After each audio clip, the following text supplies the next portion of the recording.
So Get Online Week. Welcome everyone. Thanks for joining us. So this campaign is the largest and longest running digital inclusion campaign in the UK. Get Online Week has reached more than 500,000 people since 2007. And we're really pleased to be supporting this alongside our collaborators, One Stop Junction, City Fibre, Seaside Creative, and Worthing and Ada Chamber. So just a tiny bit about me. After spending the past 20 years setting up and running design and marketing companies, I'm now working as a creative contract designer. And I'm also on the WorthingDigital committee, which means that I help to organize events, find speakers, and run the WorthingDigital lunchtime talks. All of the WorthingDigital events are on Meetup, and they're all free, so maybe you can check those out afterwards. I know many of you here are regulars at the WorthingDigital talks, so it's really nice to see you. It's good to have friendly faces here. So there have been sessions going on all week. I think it's been a really good week, actually. And there are 2 more sessions tomorrow, as John mentioned, Advice for Small Businesses and Charities by Seaside Creative. And the other one is about starting up a business, and that is with Tracy from the Worthing and Ada Chamber of Commerce. So please feel free to put your details in the chat. If you want to connect with some of the others on here, you can put whatever you want, your social handles, if you have a website or your LinkedIn, whatever details you want to put. So this session is about starting a blog. Many years ago, I set up a blog that was a follow-on from my book. And I'll talk a little bit about that in more detail later on. So the format of this tonight will be a presentation, and then there will be some time for questions. So if you think of a question as I go, just pop it in the chat, and then Mark, you can alert me to those afterwards, or you can simply unmute yourself and just ask me at the end.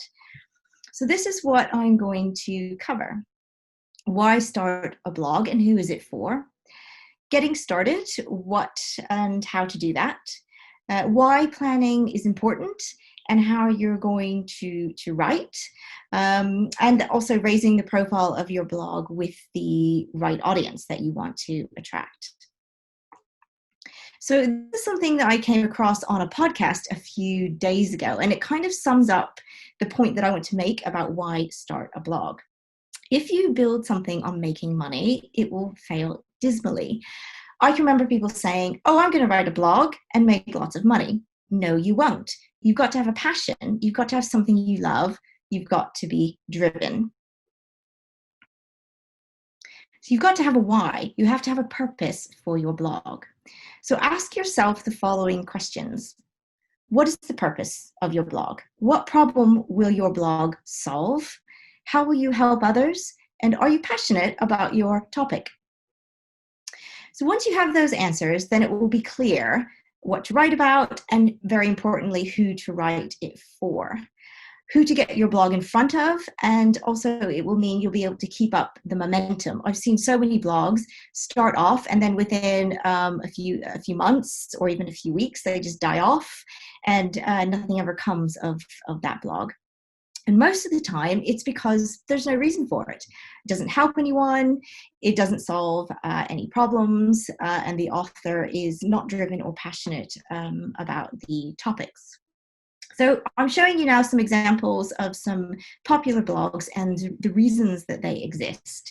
So Nomadic Matt, his blog exists to help people to travel smarter, cheaper, and longer. WP Builds, this is a WordPress blog, which is now actually turned into a podcast. It features WordPress news, has guest speakers, and talks about web design in general. It's one of the ones that I actually listen to and read. So it exists to help WordPress web designers keep up to date with WordPress news and web design issues. Turning Dutch, this is a blog about parenting. So it's a mix of personal expat experience and parenting, and it helps people like her who are expat parents. And this is actually one that I know from my blogging days.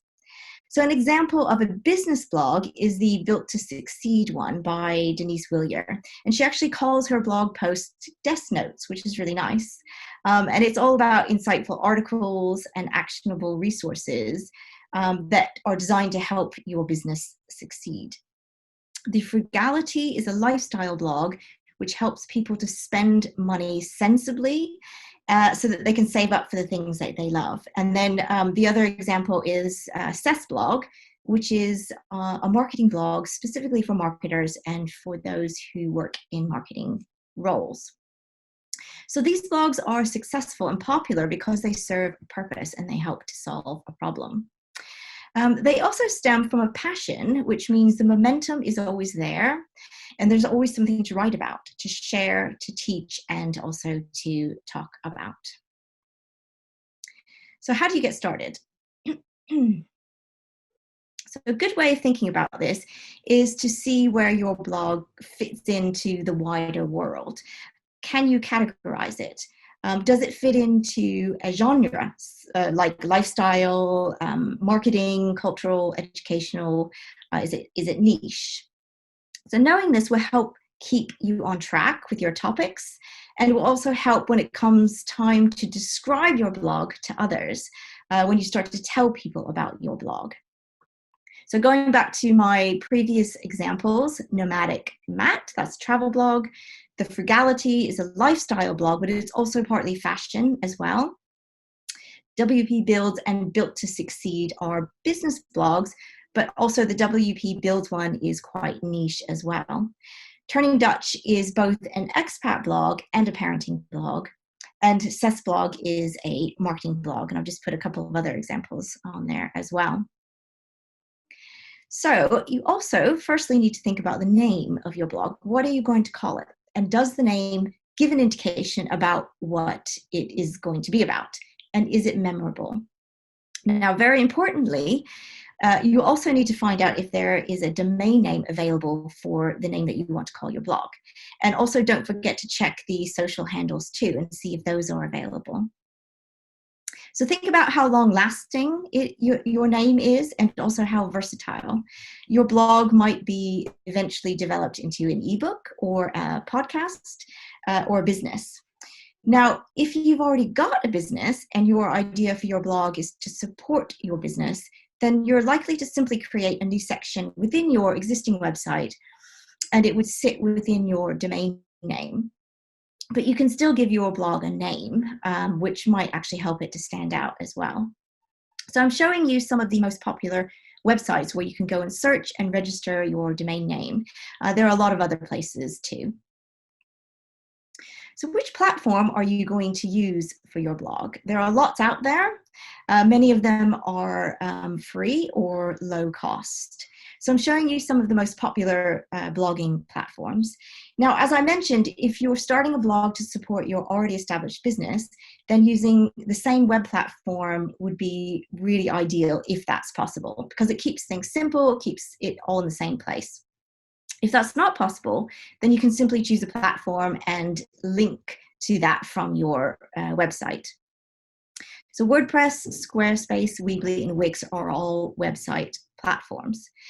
GoDaddy and 123Reg are examples of web hosting companies.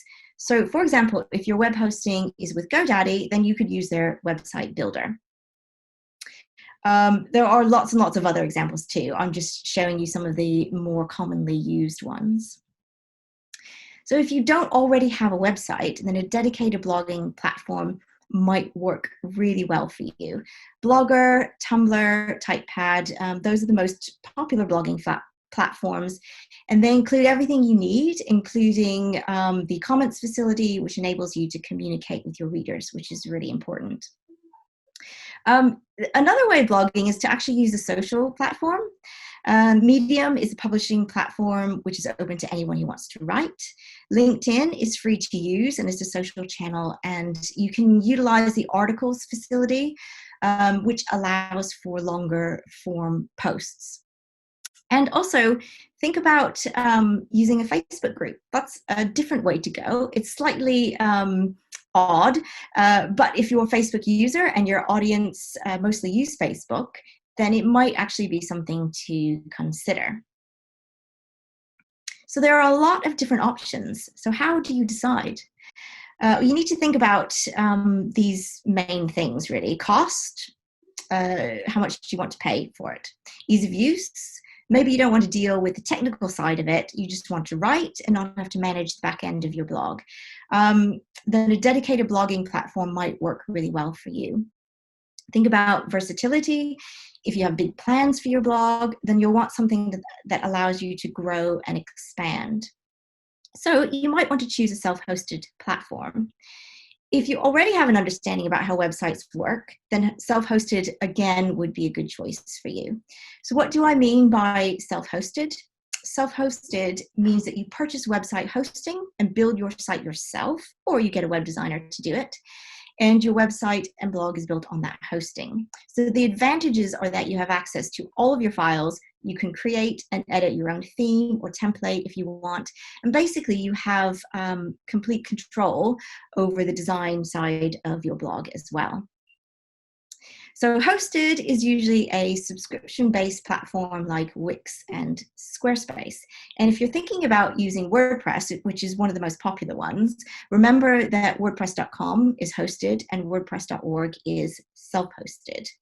So WordPress.com, you simply sign up, choose your subscription level, and just get started. With WordPress.org, you download WordPress, register your domain, arrange hosting, and then you can configure and upload your WordPress site, or you can get a web designer to do all of that for you. So what you choose will very much depend on your personal preference. I know business owners and bloggers who hire web designers and they just do everything for them. And I also know others who choose Wix, Weebly, or Squarespace because they just don't want to worry about the hassle. They don't want to have the hassle about the technical side of it. So what you choose will very much depend on your own preference. And I definitely recommend doing a bit of research, which brings me on to the next section, which is all about planning. So planning is a really, really important stage. Now, some of the dangers of not planning include you might lose focus, you lose momentum, you might miss opportunities, and you might be inconsistent with your timing and also with your content. When you do plan, you maximize your spend. You'll be ready to go once you've bought your subscription or your web hosting. If you're hiring a web designer to help you, you don't want to waste their time and your money by not being clear on what you want them to do for you or how you want them to help you. Planning also ensures that you have content, enough content to sustain the initial launch and then some. It will feel more manageable and you'll have more time in the long run for engaging with your audience and for marketing too. And when you have time and good content, it makes marketing so much easier. So ways of planning, well, do whatever works for you. It can be as simple as creating a Word document or a spreadsheet. Some of the ways that you can structure your blog and plan it, you can plan it around national days or specific calendar days. You can plan it by theme or by topic. Your plan might stem from your business goals or business objectives, or it could center around external influences or, like global or cultural events. So it doesn't really matter how you do it, but you got to have a plan. Planning is really important. So another reason you might want to plan ahead is to think about how you could possibly earn money from your blog. So looking again at Seth's blog and at the Frugality blog, Alex Stedman, she's the one who created the Frugality. She makes money through advertising, and she's also an influencer and gets paid to share and promote products on her blog. So Seth sells his books and online courses through his website. So his blog supports that. And it's also a great way for him to establish himself as a thought leader and continue to gain credibility. But I also wanted to say that if you're wanting to make money from your blog, then have a look around, get some ideas how to do this, but make sure that it fits in with your purpose of your blog, which if you already have a business, that might be the why for being in business in the first place. So for me, when I had my blog, it was called Bringing Up Brits, and it was an expat parenting blog. And in addition to the main purpose, which was to share stories of expat parents raising cross-cultural kids in Britain, it was also a really great way to sell my book and to raise my profile in general. And actually, I got quite a few leads as a web designer, and some of my guest bloggers turned into web design clients. So writing, things to think about for your writing. You've got to think about UX, which is user experience. You want to ensure that you are providing a good user experience, that it's easy to navigate around your blog. It's easy to find things, that it looks good and is appealing visually. That's really important. And those decisions should be based on who your blog is for. So going back to my examples, Seth's blog often has very brief inspirational posts focused on a particular topic or thought. Whereas this lady's blog, Helena Clayton, her blog exists to research the role of love in leadership. So it often always really has much longer form posts because it is steeped in research and evidence. And those things are really important to her readers, and it also supports her writing and what she's talking about. Whereas Seth's readers are often after quick fixes, inspirations, or quick reminders about marketing topics.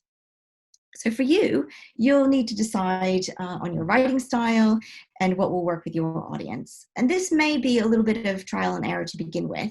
So don't get too hung up on it. You will find your groove eventually. And in many cases, it will just come naturally to you. So there are some blogging rules and etiquette to be aware of. Depending on your writing style and format, you might need to include a bibliography to reference and cite your material.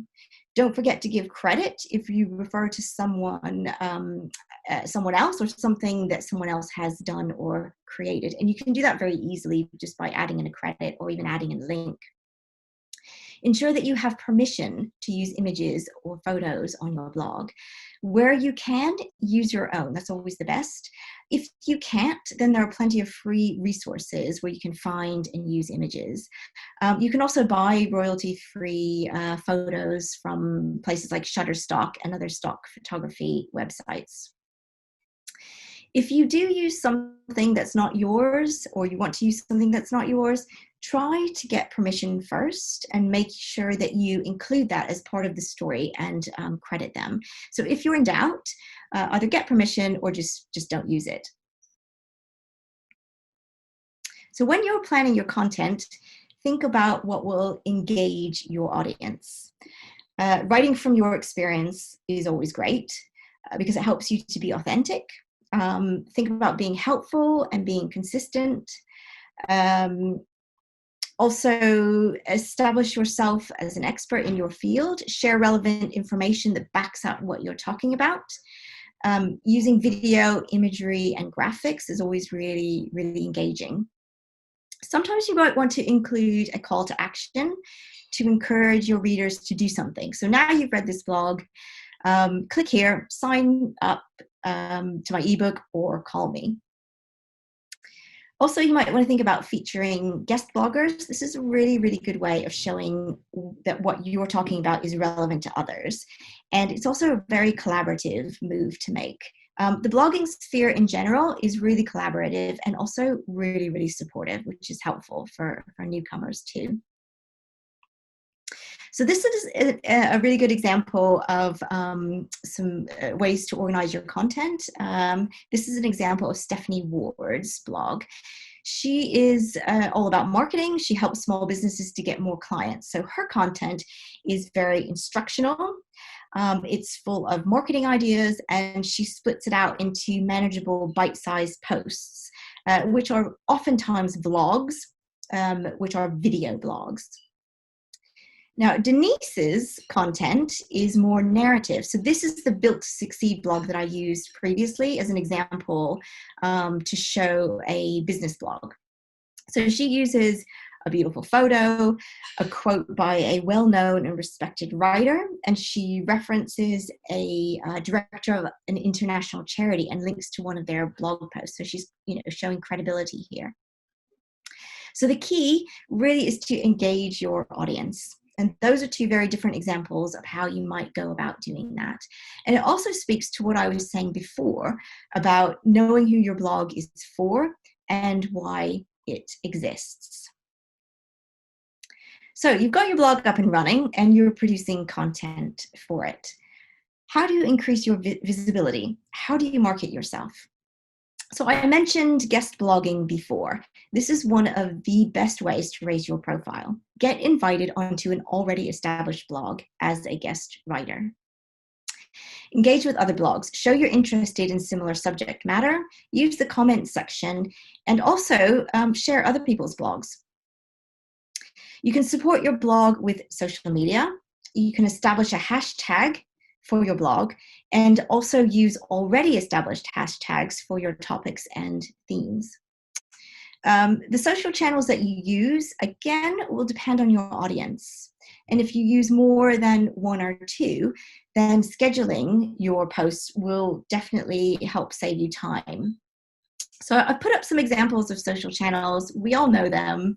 And I've also included a couple of examples of schedulers, so Buffer and Hootsuite. Those are just two of many different ways that you can schedule your social media.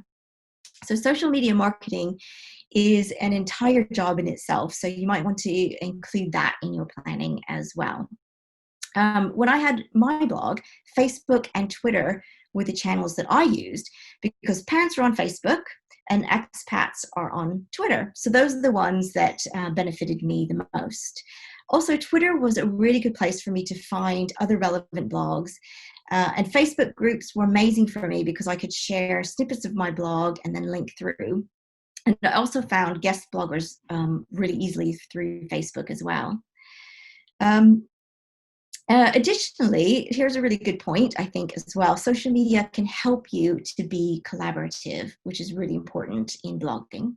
So going back to Twitter, that was a really good place for me to respond to PR requests too, which helps with the visibility.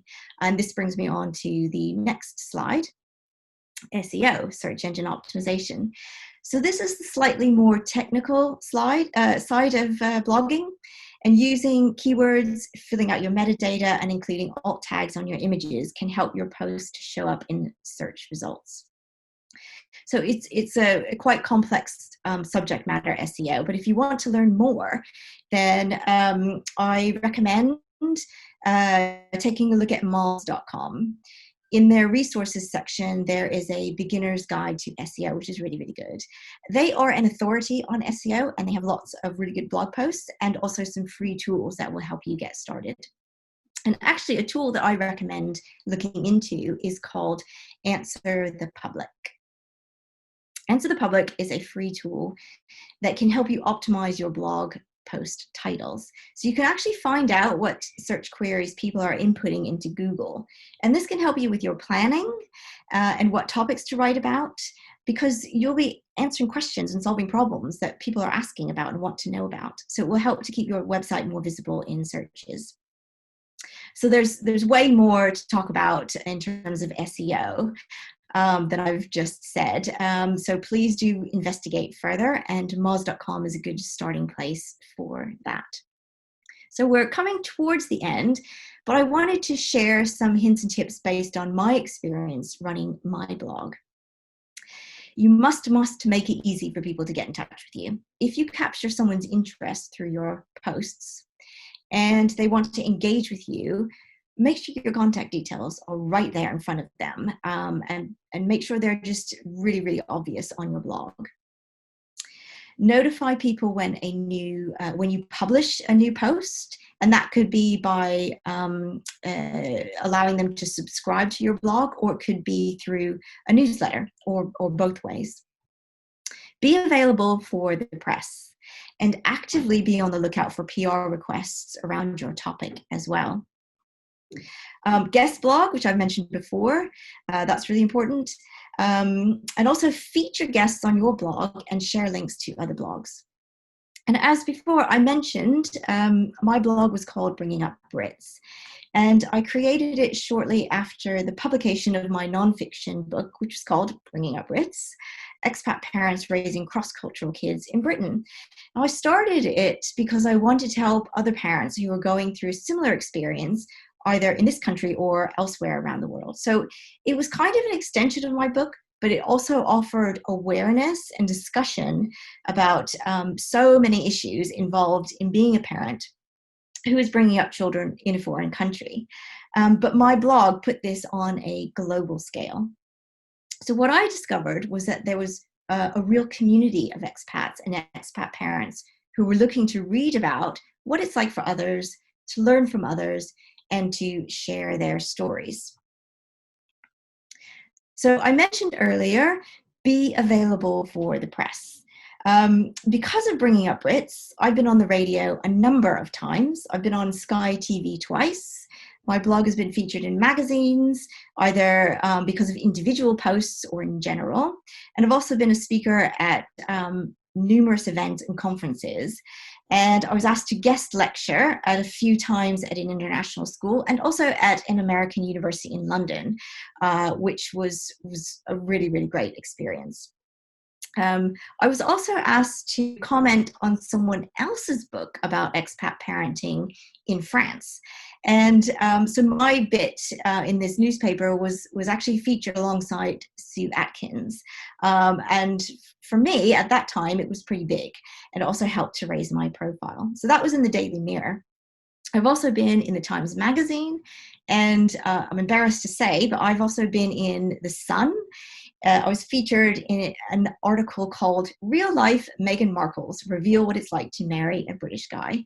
So that was kind of embarrassing, but also a good laugh, and it did actually boost my profile as well. So in summary, make sure that you're starting with why, that you're solving a problem. Do your research and definitely do your planning, and go for it. Right, get your blog out there.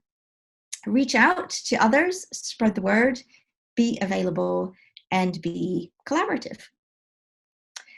So thank you very much. I hope it was useful. I did cover quite a lot of grounds. There might be some questions. And also, as we mentioned before, there are 2 other sessions tomorrow as well that you can join. So I don't know if there are any questions. I don't know, Mark, if anything's come up in the comments, or if you guys just want to unmute yourself and ask questions. Shall I stop sharing my screen now? Yeah. I was going to ask, actually, I've had a blog for a while, but it's really lapsed. it's one of these ones where it's just run out of steam. Do you have any sort of suggestions for getting your mojo back, or just, maybe planning actually was one thing I hadn't actually considered. I tended to just blog ad hoc, so maybe that's a good thing to get back into, is actually make a plan and go and do it. But yeah, I've kind of, it's lost its steam. I want to try and rejuvenate it a bit. Yeah, I mean, make a plan. Go back and look over some of the blog posts that have landed really well with people. Also revisit the reason that you created your blog in the first place, and see if there could be something that is now an addition to that, or more of a purpose, or whatever. But yeah, I think planning is the key there. Yeah, I think it's sort of run out of steam. I think maybe that's it. It just needs a new focus now, and maybe just turn it on a dime and go that way. Basically, asked a question I was going to ask John, because my blog hasn't had much love over the last few years. I mean, I've had one for like 14 years, but nothing much has happened in the last few years. Yes, you look back at it, it's a little bit sort of tired looking. Well, I mean, that's actually a good point too, because if there's no reason to have a blog, then just don't do it. My blog, Bringing Up Brits, I actually took it down this year because there were a couple of reasons. The first reason is that I didn't feel like it was serving people very well anymore, because when I first started it was all about the issues that I was discovering as a new person to this country, and also raising children in a country that I myself didn't grow up in. So when kids are young, there's all sorts of things that you have to know about as a non-British person living here, but you don't know that you need to know about them until you know about them. And so there was so much material that I could share, and that was really, really helpful and really useful to other parents. And that's one of the reasons why it was so popular. But as my kids got older, and as I became more British, the issues changed slightly. I think issues with parenting as kids get older tend to be more more personal, more private, less universal, and so I didn't want to be sharing those on a public platform, and so I just didn't feel like it was serving anyone well. The second reason is because my book is quite a few years old now, and I haven't got around to writing a second edition, and I think that that's something that really, really needs to be done, but I just don't have time to do it.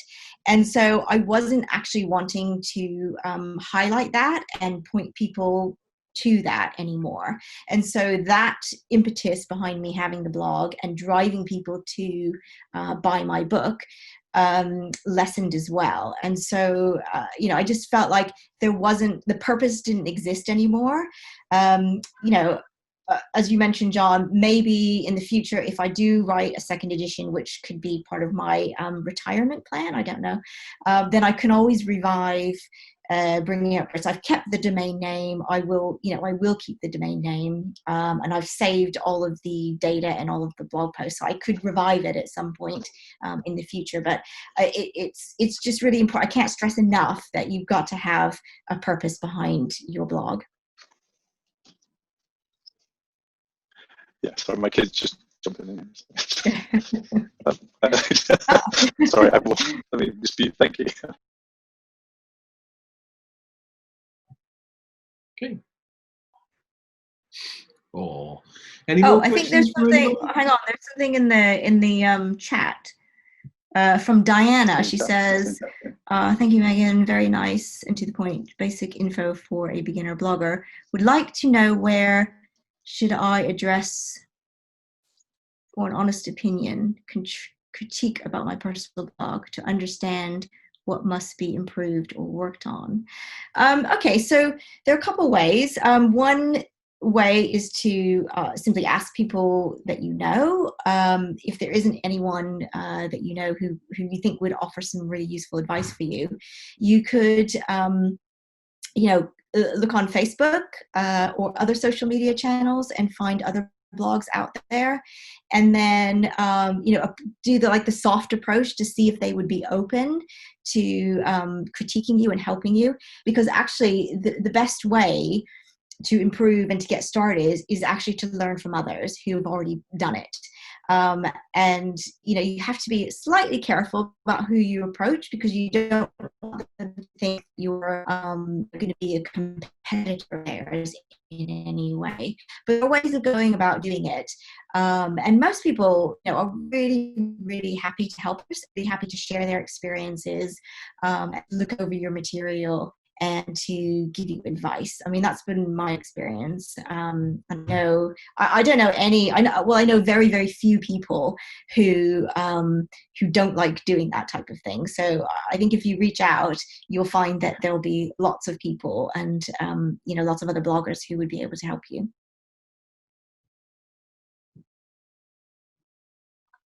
Thank you so much. No problem. Diana, what do you know, or maybe you don't want to say, do you know what kind of blog that you want to start up? I already started it, but I'm just at the beginning. So how to say, I would like to have an honest opinion before writing more or So in a way, I want to do the right steps. Well, I'll put my email address because I'd be absolutely happy to take a look if that would be helpful. Thank you so much. Just want to make sure I've put in my right email address. Yeah, so that's my email address. So just get in touch with me, and we can set up, or just send me what you want to send me, and I'll have a look, and then we can set up, like a half-hour call or something. So I'll be absolutely happy to do that for you. Thank you. Made my day. And then also, if I know people who are writing about a similar topic to you, then I can always, make a recommendation of who else to get in touch with. Okay, yes, this is constructive also. Okay. To learn the path of this. I'm writing for pleasure, how to say, but I just want to have something, how to say, if I'm venting out to the world, at least to be something of quality and to bring joy, or who knows, maybe somebody can learn something from what I'm writing.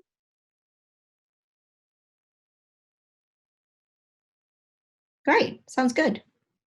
I look forward to finding out more. I think we all will be, to be honest. We're all intrigued now, Diana. You're going to have to circulate it to us all now to find out. Yes, and is anyone else that is writing blogs or something here? Well, Martin, you already have a blog, don't you, for your business, right? Yes, but I must admit I'm not the writer. I have a small team that write blogs on marketing, Yes, and content creation. Yes. No, I get shot down in flames with bad grammar and spelling generally. So I get banned from the keyboard, basically. I'm more visual. That's why I went into the visual side of things rather than the written side of things. That's actually a really good point, though, that I didn't include, is to check your grammar and your spelling, because you want to be, you want to be credible, and you want it to look like you've put effort in and thought behind it. So you might be, and it might be a really, really great piece, that you're writing. But if it's got spelling mistakes and the grammar isn't very good, then people will pick up on that. Some people are real sticklers for bad grammar and spelling. I'm not really one of those, but I should be as an author, but I'm not. I think this is important as much possible, because I'm not British, so I may not have the right grammar, but I'm doing my best there. Well, there are tools that can help with that as well, aren't there? There's things like Grammarly and that sort of thing that can help with grammar if it's something you particularly worry about.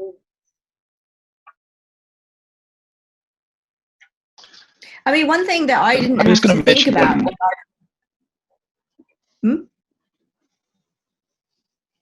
I was just going to say, one thing that I didn't have to think about when I started my blog was all of the different tools and social media, because none of that existed when I first started my blog, which is partly also why it was so popular, because there weren't other places that people could go to talk about those issues and to share stories. So like Facebook, for many years before, Facebook didn't exist.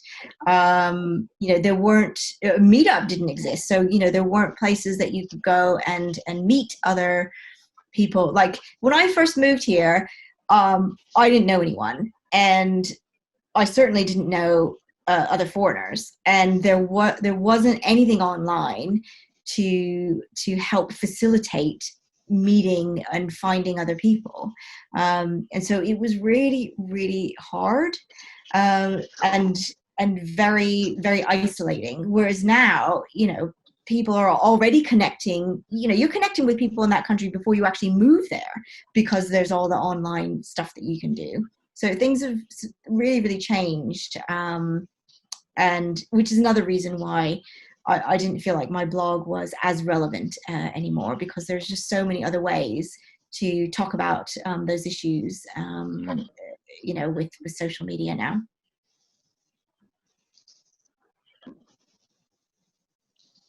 Meg, how did you cope with English spelling? Because you Americans are so poor at your spelling, aren't you? Your checks and your tires. You can't. Okay, I would you say. can't even spell theatre properly, can you?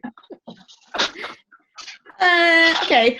I wouldn't say we're bad at spelling. I'll just say we spell some words differently, but they're still correct. But they're not correct here. So yeah, I had a lot of issues with that initially, and then especially when my kids started going to school, because at home they were learning one thing, and at school they were learning another thing, and so they would get marked down for. I remember one time my daughter got marked down because she spelled color without the U, and she got in trouble for it. Of course, she blamed me, but and then also going into school and having the parent conferences, and trying to, make myself out as an intelligent person rather than somebody who can't spell and can't speak and doesn't pronounce things correctly and doesn't know the terminology. So yeah, that was a challenge, definitely. I don't know, Diana, you might be finding, similar experiences to that as well, as not being from here. How long have you been living here? About 5 years. So indeed, I'm Romanian. So for me, we learned some English at school. But when I came here, I realized that it's a big difference. So yeah, and 5 years is still very, very early days. It really took me probably 6 to 8 years to feel like I had kind of properly integrated into my life here. And even now, I've been here for, well, I'm not going to say because it will show my age, but I've been here for a long time, and all my kids were born here, and my husband is from here, and none of my family lives here, so all my family is here is British. So you'd think that it would be quite quick, but actually it does take a long time. It took me probably 6 to 8 years to feel at home here, and that I wasn't a complete seemed like a complete idiot every time I opened my mouth to talk. Yes, how to say? It's not a problem maybe with the words or the vocabulary, but in my case, for example, it's a bit difficult to get rid of the Eastern European accent. I'm still working with it. Yeah. It's a long yeah. way. And they don't have feels with British accent.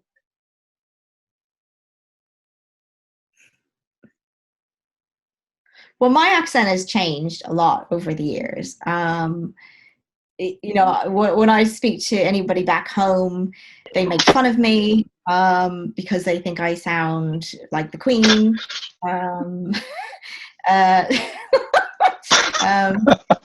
But here, my children make fun of me because the way I speak, because obviously they sound, they have British accents. Although before they went to school, they spoke like me.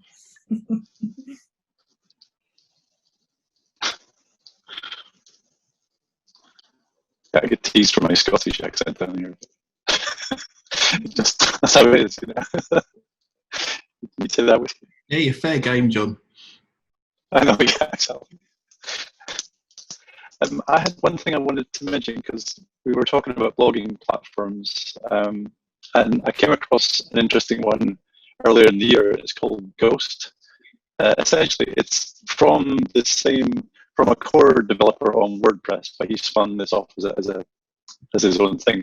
But it's hosted and it's also open source. But the main interesting component is it's a bit like WordPress meets Patreon.